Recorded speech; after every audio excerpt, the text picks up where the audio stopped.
I'm Elena, my husband, Harry Tan, owner of Hersan Marketing. We started at 1984, so grateful, nandito pa rin. No, malapit nang mag-retired. Start from a small one employee. So, nag-start sa Quiapo, Manila, more on chandelier and mga electrical. So, doon lang nag-start no, sa mga lightings. So, 1984, 42 years. 42 years na. Start kami sa mga electric, ceiling electric fan. Doon kami nag-start. Nag-import din kami ng mga electric fan. And then, nag-start na yung mga lightings, supply sa mga hardware. So, tuloy-tuloy na, lang naman ang business sikap. Tsaka always present ka sa store. Single pa si Sir noon, kaya ako nga nagustuhan negosyo. Parang give and take, ganun din. Give and take, kaya tuloy-tuloy. We got married at 86.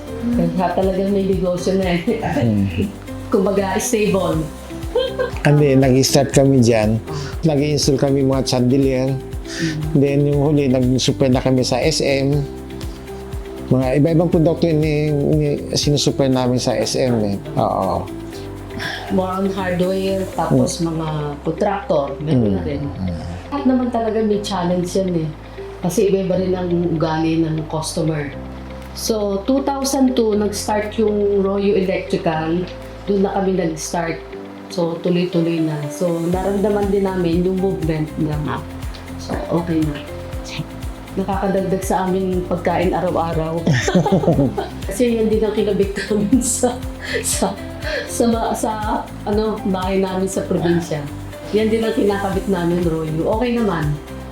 Marirecommend ko talaga. Yung mga plate niya, hindi nagbabago yung color. Yung ating partner with Royo, sana tuloy-tuloy. Talagang sipag lang talaga. Huwag kang maiinis.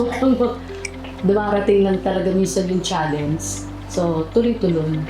Sa kailangan mabait ka sa mga empleyado. Thank you, Royo. Thank you. Halina't samahan nyo kami sa susunod na Royo Real Stories.